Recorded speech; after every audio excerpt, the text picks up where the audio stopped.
Welcome to UPSC live 23 guys. आज हमें UPSC भवन पे, तो आज इंटरव्यू का पहला दिन है, तो मैम से आज पूरी इनकी पूरी स्ट्रेटजी, पूरी बुक लिस्ट और किस तरीके से क्वेश्चन आए, मतलब डेफ पे किस तरीके से क्वेश्चन थे या ऑप्शनल से क्वेश्चन थे या फिर जीएस से थे, कहाँ से क्वेश्चन थे। तो मैम सबसे पहले मैं जल्द पाने की धन्यवाद। सबसे पहले मैम आप अपना एजुकेशन, नाम और बैकग्राउंड। ओके, मेरा नाम रश्मि रेखा है और मैं इकोनॉमिक्स में ही ग्रेजुएशन की हूँ, पोस्ट ग्रेजुएशन भी, और मेरा ऑप्शनल भी इकोनॉमिक्स ही है। तो आपने पूरी पढ़ाई जो आपने पूरी स्टडी यहीं पटना में रहकर ही की या फिर आप बिहार से हैं या फिर अदर स्टेट से हैं, कैसे आपने कहाँ से की? फर्स्ट ऑफ ऑल मैं बिहार से हूँ, बट मैं कहीं एक जगह रह के तैयारी वैसे तो नहीं कर पाई। 2020 में ही मेरा एकेडमिक ख़त्म हुआ, तो कोविड के बाद से कुछ दिन तक घर पे ही रही और वहीं से ही एग्ज़ाम दी थी। कुछ दिन के लिए दिल्ली भी गई, फिर वहाँ से कोविड आना पड़ा वापस, तो एक जगह तो नहीं रह पाई।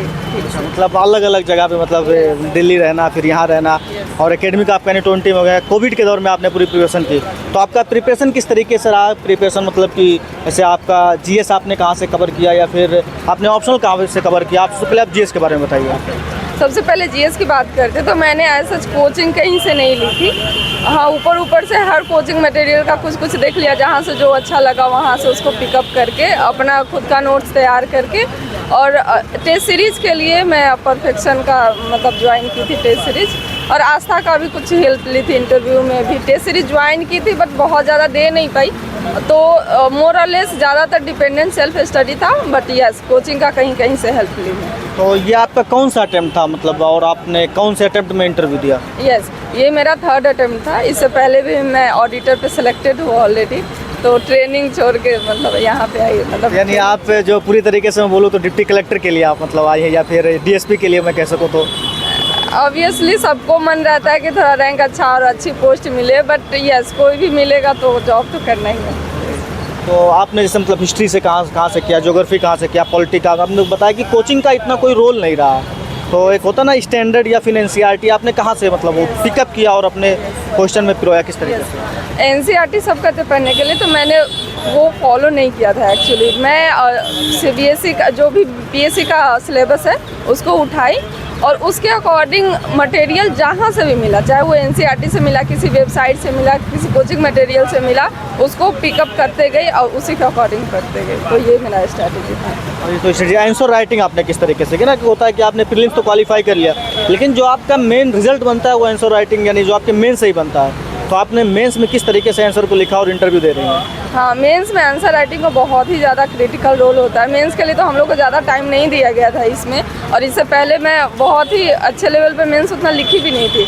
तो मेंस के लिए मैं क्या की कि PYQ जो होते हैं उनके आंसर पहले मैं खुद को प्रिपेयर की कि खुद से कैसा आंसर लिखा जा सकता है। उसके बाद मैं टेस्ट सीरीज ज्वाइन की थी परफेक्शन का, तो वहाँ से भी मैं वहाँ जाकर लिखती थी, तो वहाँ से भी हेल्प मिला। तो ये PYQ जो होता है ये कहीं ना कुछ इंपॉर्टेंट रोल अदा करता है, या फिर डायरेक्ट आपने टेस्ट सीरीज PYQ भी देखा आपने?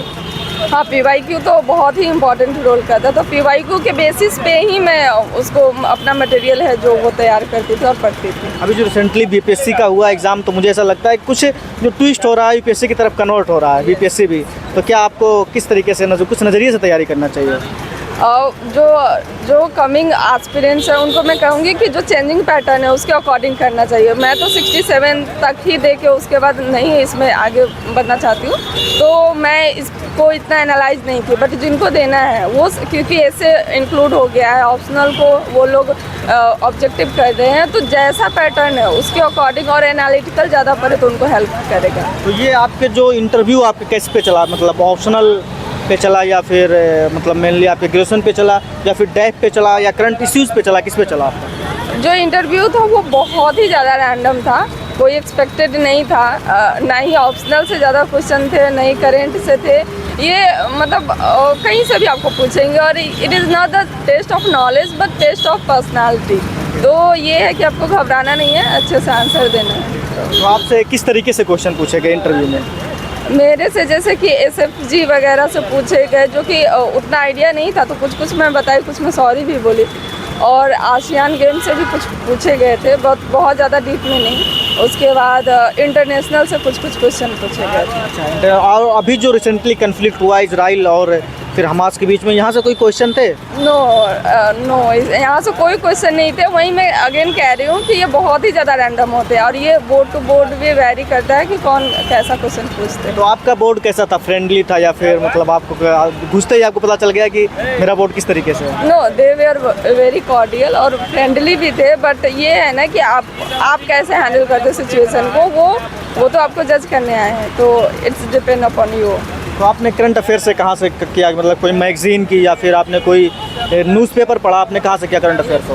करेंट अफेयर के लिए प्री के लिए तो मैं एडिटोरियल फॉलो की थी, मेंस के लिए मैं विजन का फॉलो की थी, इंटरव्यू के लिए चूँकि मुझे एकदम टाइम नहीं मिल पाया, न्यूज़पेपर भी नहीं अच्छे से पढ़ पाती थी, तो ऐसे ही कोई यूट्यूब चैनल कभी खाते खाते देख लिया या फिर वॉक करते हुए, तो थोड़ा बहुत वहीं से की थी। इस समय ज़्यादा अच्छे से नहीं की पाई क्योंकि ट्रेनिंग में एकदम टाइम नहीं मिला हमें। यहाँ यानी कि मैम बता दूँ गाइज आपको कि जो मैम है पहले से ऑलरेडी सिलेक्टेड है, तो इनको उतना टाइम नहीं, फिर भी मतलब वेस्ट गया, क्योंकि जो बच्चे उनको पहले से पता है कि मैम ऑलरेडी पहले उनको CV में पता होगा कि मैम ऑलरेडी सिलेक्टेड है, तो उनको ये लगता है कि मतलब हमारे कैंडिडेट ही हैं, तो कोई वैसा दबाव नहीं रहा होगा कि हम कुछ नया ही पूछें।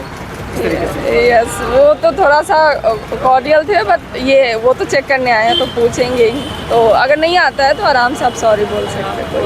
तो आप जो नए एस्पिरेंट होंगे जो आपके बार BPSC देंगे या UPSC देंगे, उनके लिए आपका क्या मैसेज होगा और किस तरीके से वो प्रिपरेशन करें, बेसिक से लें या फिर कोचिंग करना ज़रूरी है घर से ही? क्योंकि आपकी जो मैं बताऊं कि लगभग सारी तैयारी जो सेल्फ स्टडी और घर से हुई है, तो कुछ टाइम के लिए मान लो दिल्ली जाना, कोई नोट्स लेना या टेस्ट सीरीज लेना, तो ये मतलब मैं ये नहीं कहता कि आप जो है पूरे तरीके से दिल्ली रही हैं, आपने घर से किया, तो आपने किन सब चीज़ों को, डिस्ट्रैक्शन को मैनेज करके आपने कैसे किया घर पे? घर पे मैनेज करना, मेरी सिस्टर थी तो वो भी मुझे मतलब काफ़ी हेल्प कर देती थी काम करने में, बाकी मैं सेल्फ स्टडी ही करती थी, और घर पे तो सब बहुत ही सपोर्टिव फैमिली है मेरी, तो घर पे सब सपोर्ट करते थे, इसलिए मेरा अच्छे से हो पाया घर पे। तो आपका जो स्टडी रूटीन रहता है वो डे बेसिस पे रहता है या फिर नाइट बेसिस पे रहता है? बहुत लोग क्या कहते हैं, अभी रिसेंटली आया था गरिमा लोहिया जी का, बोला उन्होंने नाइट में मैं पढ़ती हूँ, तो ये आपको कैसा लगता है कि नाइट में पढ़ना है, डे में पढ़ना है? मैं हमेशा से अर्ली बर्ड रही हूँ, तो मुझे सुबह में पढ़ना और मेरे लिए सुबह ज़्यादा प्रोडक्टिव होता है, तो मैं प्रेफर करती हूँ कि सुबह तक पढूं।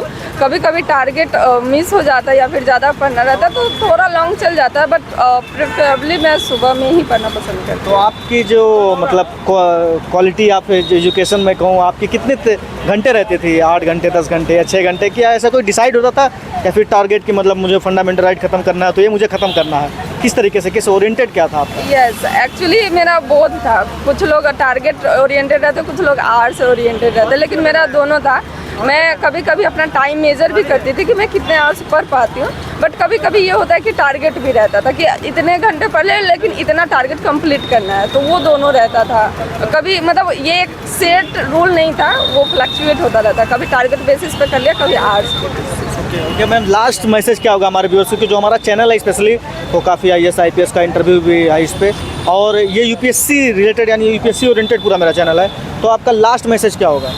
सबसे मेरा लास्ट मैसेज उनसे वही होगा कि आप अच्छे से तैयारी कीजिए और मेहनत का फल मिलता है, ये तो है। मतलब ऐसा नहीं है कि आप मेहनत कर रहे हैं, आपको लग रहा है कि अब कुछ नहीं हो रहा है, एक बार फेल हो गया, 2 बार फेल हो गया, बट अगर आप सच्चे दिल से मेहनत करें तो आप पहुंचोगे अपने मंजिल तक। तो have faith and do your best. Okay ma'am, best wishes कि आप डिप्टी कलेक्टर के लिए सिलेक्ट हो। थैंक यू बेस्ट विशेष हमारे चैनल पर आने के लिए। Thank you so much.